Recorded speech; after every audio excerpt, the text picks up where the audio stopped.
Kininya walang pinoprotektahan, walang kasinungalingan, serbisyong totoo lang.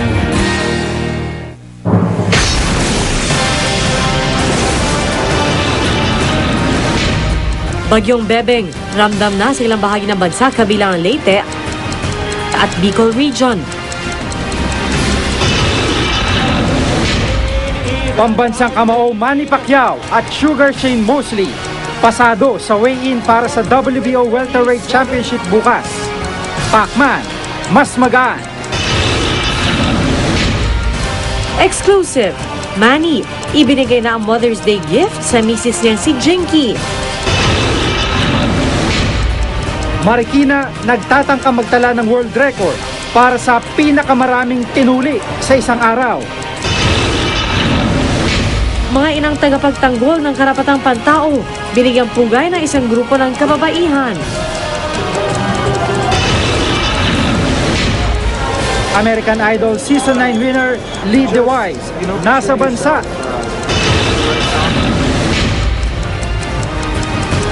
At ang mga pwedeng pasyalan sa Morong Bataan.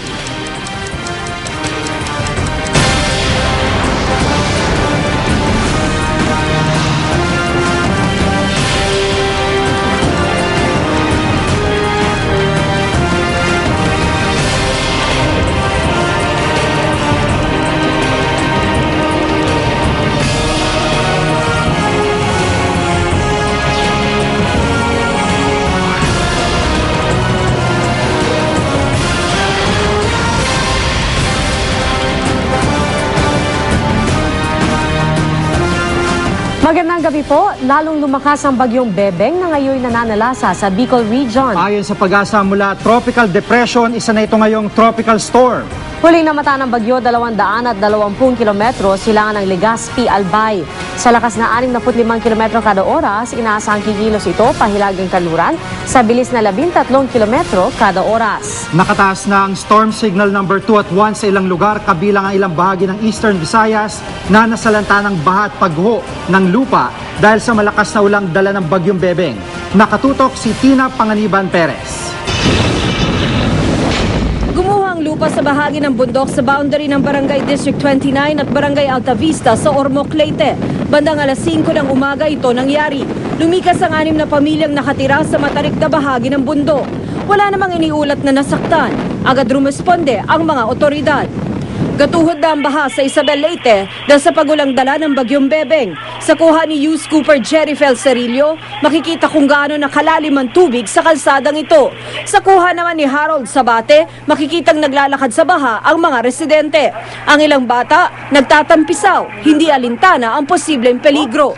Walang humpay rin ang pag-ulan sa Albay. Nakaalerto na ang Provincial Disaster Risk Reduction Management Council sa posibleng pagbaha at pagguho ng lupa sakaling magpatuloy ang malakas na ulan. Halos 300 pasahero naman ang stranded sa Bulan Integrated Terminal at pier ng bayan ng Sorsogon. Hindi kasi pinayagan ng Coast Guard na makabiyahe ang mga bangka at roro papuntang Masbate at Ticao Island dahil sa masamang panahon. Nabuwal din ang ilang puno dahil sa lakas ng hangin. Ang mga bahay sa tabing dagat, inabot din ng malalakas na alon. Dahil sa masamang lagay ng panahon, kinansela na rin ng NAIA ang ilang domestic flights papuntang Catarma, Northern Samar. Tina Panganiban Perez, nakatutok, 24 oras.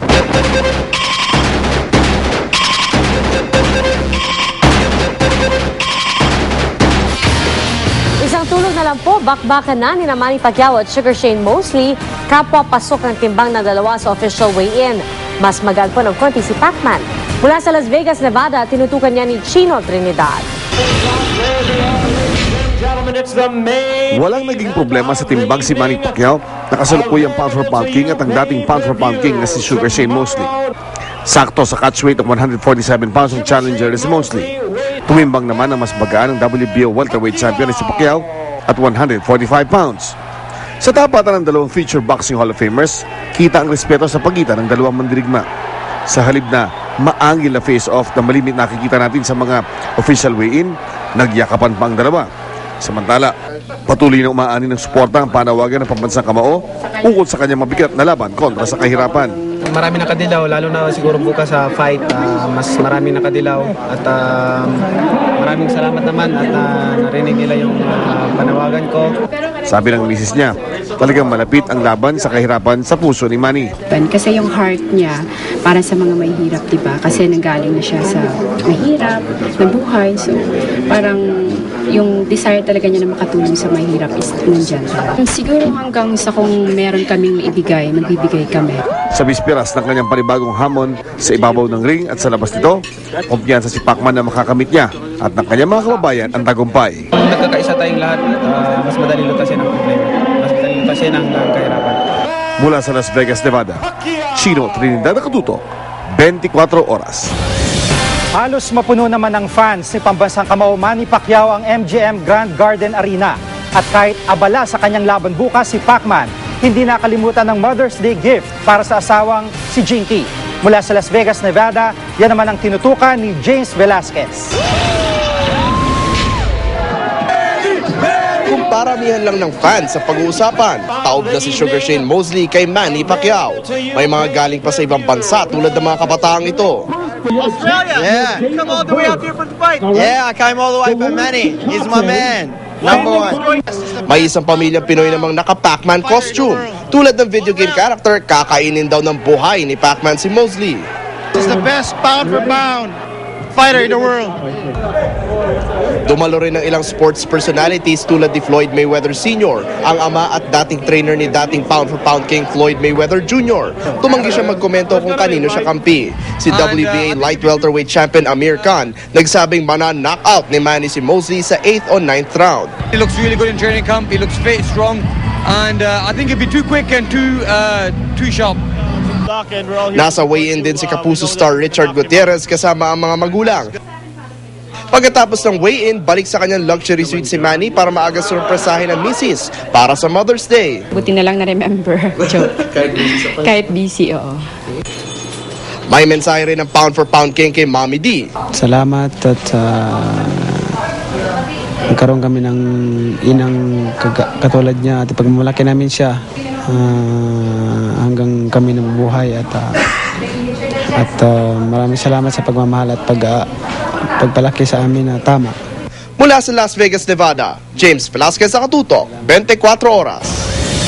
Dito naman sa Pilipinas, inihahanda ng malugar na pagdarausan ng libreng live screening ng laban ni Pacman at Sugar Shane Mosley bukas. Nakatutok si Rida Reyes. Inilalagay na mga sili sa San Andres Sports Complex sa Maynila. Inaayos na rin ang dambuhalang screen projector. 5,000 lamang ang seating capacity ng gym. Pero karaniwang umaabot sa 8,000 ang mga dumaragsa dito para sabay-sabay na manood ng mga laban ng pambansang kamao. Kabilang sa mga manonood, si Manila Mayor Alfredo Lim. Magdodoble higpit kami ngayon. Katulong namin ng kapulisan eh. Yung gate namin, lahat ng papasok, check namin lahat ng gamit nila. Kaya nga maaga kami magbubukas, 6:30, para yung talagang dating ng tao, ma-check namin ang gusto lahat. Isiniset up na rin ang sound system sa Taguig City University kung saan may libreng screening ng bakbakang Pacquiao Mosley. Sama-sama rin daw sila magsusuot ng dilaw na damit bukas bilang suporta sa kampanya ni Pacman kontra kahirapan. Kung paano naging adopted son si Donaire, ganun din si Pacman. Gusto na rin nila maging adopted son dito sa Taguig kasi napakahilig ng mga mamamayan ng Taguig para sa boxing. Inaayos na rin ng PNP Multipurpose Center sa Camp Crame para sa panonood ng mga pulis at ng kanilang pamilya. Gigil na yata si Mosley doon sa laban nila. So, nanggigigil na talaga siya pero Pacquiao pa rin ako. Ay, mas may malalakas pa ba kay Pacquiao? Mas malakas si Pacquiao kaysa kay Mosley. Rida Reyes, Nakatutok, 24 oras. Susunod. Mga lugar na may libreng screening ng labang Pacquiao Mosley sa General Santos City at Sarangani Province, inihahanda na. Mga tourist attractions sa Morong, Bataan, tuklasin. At American Idol Season 9 winner na si Lida Wise, excited na mag-perform para sa kanyang Pinoy fans. Tutok na dito sa 24 oras.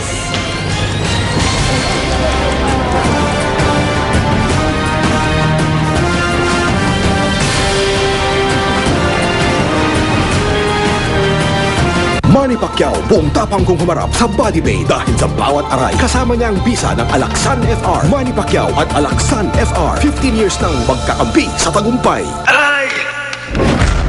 Proud ako sa body pain ko. Dahil bawat aray ay patunay ng pagpupursigi ko na buong galing ang aking binibigay. At hindi ako takot umaray. May Alaxan FR naman. Alaxan FR with Power Fast Formula. Expert sa body pain. Bilis magpagaling. Para tuloy ang pagpupursigi kong makamit ang paulit-ulit na tagumpay. Aray ko, galing ko. Alaxan FR. Hanggang 60% ng mundo ay meron pa ring dandruff at scalp problems. Kasi ang ilang shampoos ay hindi talaga effective. Nasa isang dermatology conference ako sa Paris to witness a breakthrough in scalp care. Some shampoos only clean the scalp surface, but you also need to nourish deep. Introducing Nutriem 10, a complex of 10 vitamin and mineral nutrients that nourishes scalp 3 layers deep for total 3 scalp effects. No dandruff, no dryness, less hair fall. Ang Nutriem 10 technology ay nasa new generation, clear lang. Nutriem 10, it's a real breakthrough. Ito na ang katapusan ng scalp problems. New generation clear.